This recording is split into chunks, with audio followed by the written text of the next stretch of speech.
guys, Robert here, and you guys are in for a very special video. And it's not just because that I'll be going for a more shorter format for these episodes from this episode going forward, but we're going to be talking about an album that really is one of the most talked about albums of this year. This album really and truly did receive quite a bit of buzz. But I have two questions with an answer for each. Is the hype surrounding this project pretty much confirmed? Yes. Is this among the best albums of 2021? Yes.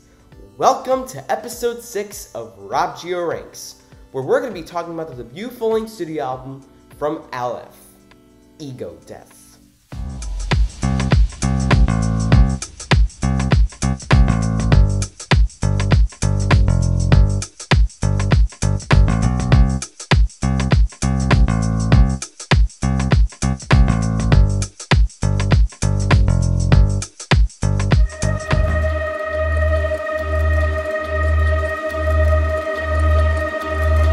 This is yet another one of those albums where I like every single track on here, but this unfortunately had to go at the bottom of this list. Particle of It is really just an interlude, but it won't stop me from saying that this track does contribute to the overall atmosphere and cohesiveness that the album offers. The atmosphere on this track is really big thanks to these dark rumbling pads, and they contrast very well with these clicking sounds that give it more of an Asian flair to it. Pretty nice interlude overall.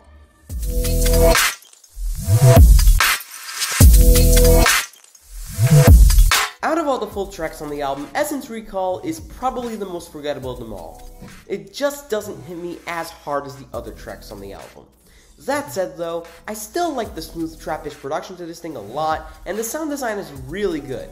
But the problem is that the ideas on this project, in my opinion, were much better explored earlier. But still, great track, incredible atmosphere, and top-notch mixing. I like it.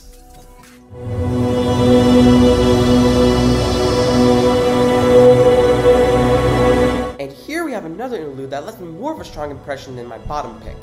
Decomposition is such a beautiful interlude. Just 2 minutes of pure ambience, and I love every single bit of it. What I love about this track is that it really goes through a lot of different soundscapes.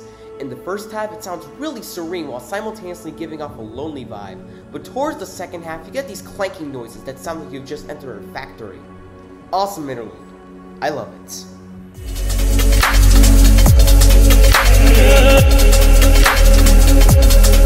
Given that this album mostly contains 2 to 4 minute tracks, it really caught me off guard to see that a 10-minute track from this album exists. And this is that track. The Dino track is a really great track. 10 minutes of a gigantic emphasis on dark ambience, interesting vocal samples, and impeccable as all hell switch-ups. I especially love the parts where the song switches between industrial grooves and spooky ambience, but you might be asking, hey Robert, if you love this track so much, then why is it at number 9? Well, I'll tell you why. It couldn't go any higher on this list, mainly because the dark ambience in the second half is a little long-winded, but otherwise, this is still a great track that really could have done more with the incredible first half.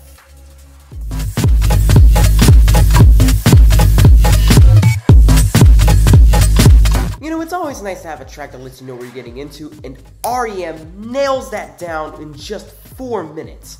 Right away, you're pulled in with an interesting vocal sample, and then later, boom! You earned yourself some dark ambience followed by thumping layers of glitch, IDM, and house production.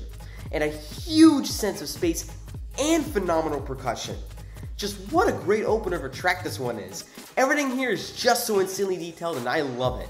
Fantastic track.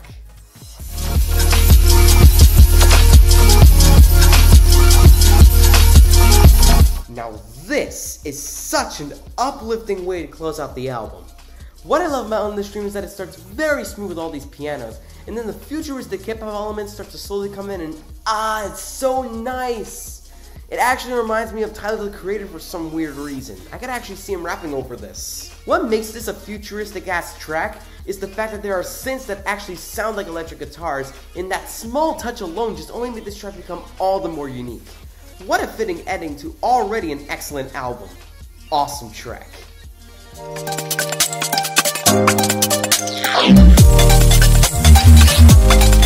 If you saw Endless Stream as the most uplifting track on the whole album, think again. That award goes to Breathe, mainly because of these really beautiful melodies that scatter about over this excellent breakbeat production. And on top of that, the mixing on these beats are freaking top notch and provide a lot of texture to it. I knew this one was going to be one of the highlights when I was first listening to this album, so yeah, another excellent track indeed.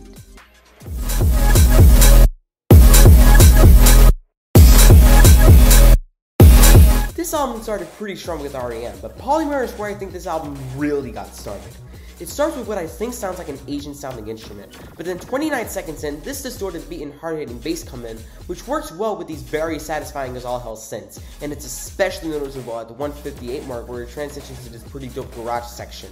And while we're talking about transitions, the transition between REM and Polymer actually becomes smoother and smoother and smoother as time goes on, which is another reason why this album is one of the most cohesive albums I've listened to all year long. I got nothing much more to add here other than this track is simply incredible.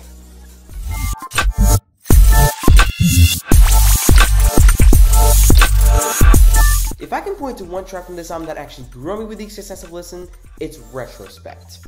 Originally, this track was going to be somewhere in the bottom half of my list, but the more I listened to it, the more it actually grew on me, which is why this track is in my top 4 for this album. The track drops on this one are just really satisfying to hear every time, and the sound design is just flat out amazing, which we've all come to know at this point with this album. And let me just say that the synths on here are just really immaculate, and they are what makes this track really shine. Overall, this track is just excellent. Another one of my favorites on here.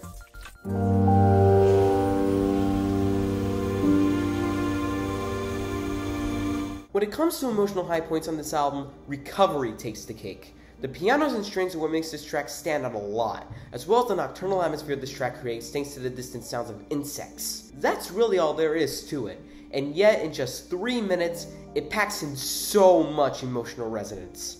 It really nails down that lonely and isolated atmosphere flawlessly. Another highlight on here. Beautiful track.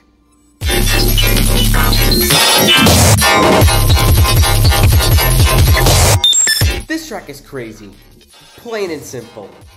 This track, which we'll refer to it as the receding black bar line track, is just one of the craziest things, or if not the craziest thing, I've ever heard all year long. In the first half, shit goes absolutely hard, and when I mean hard, I mean really, really hard. There is so much to take in the first half, it's unreal. The sound design is so abstract, it reminds me a lot of Outerker, and that should be really saying something. But then things start to slowly die down and get quieter in the second half to the point where it's left with just tiny keyboard plucks.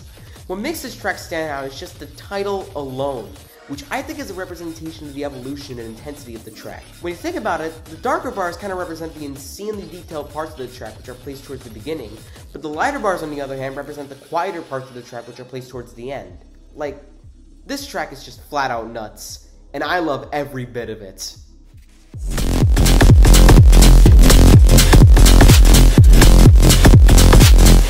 If I can point to a track which is the #1 reason why Ego Death is in my top 3 favorite albums of the year, it's right here. Noise Floor is seriously phenomenal. I knew I would get into this one immediately after the first listen. You seriously don't know how many times I listened to this bad boy after that one listen. This track is not only the best track on here, it's also the most industrial sounding track I've heard all year long. The thumping bass, as well as the progressive house elements that slowly fade in, are just incredible. Especially in the second half where it goes even harder. I mean, this is like REM on steroids, for God's sake. Like, this is incredible. I have nothing much to say about this track, other than this one is one of the best tracks to come out of this year without any doubt. This one is just insanely fantastic. Like, I don't even know how to design sounds like that. Just phenomenal track overall. Fantastic.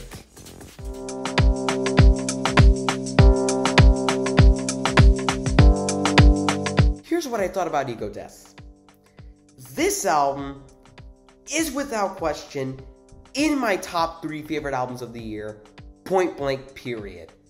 Just the sound design on every single track on this album is just incredible. I like every single track on here. There's not one track that doesn't feel important. Like, even the interludes felt like, you know, they contributed something to this album. And just the way how cohesive the album is, and the pacing of this album. Just the pacing. Think about the pacing. The way one track leads to the next is just, it's just impeccable. All the transitions, all the switch ups, everything. It's just perfect to me. Just, you better watch out, Nurture. You better watch out. You got a lot of competition. And even though Ego Death doesn't really beat Nurture, you know, as my favorite album of the year, Ego Death really comes close. Just, it really, really, really comes close. Just phenomenal album across the board. I'm overall feeling a solid 9 out of 10. Phenomenal album. Go listen to it. So what do you think about Ego Death? If you have any thoughts on it, then I suggest leaving it down in the comment section below. The Bandcamp link to this album will also be linked in the description down below if you want to give this album a listen. If you have any projects you want me to rank next, feel free to leave your suggestions and recommendations in the comments. Also, be sure to like this video, share this one with your friends if you want to, and leave a comment down below. And as always, don't forget to subscribe as we're on the road to 7,000 subscribers. That's pretty much it, guys. Thank you for watching, and as always, I'll see you in the next video. Bye-bye, guys!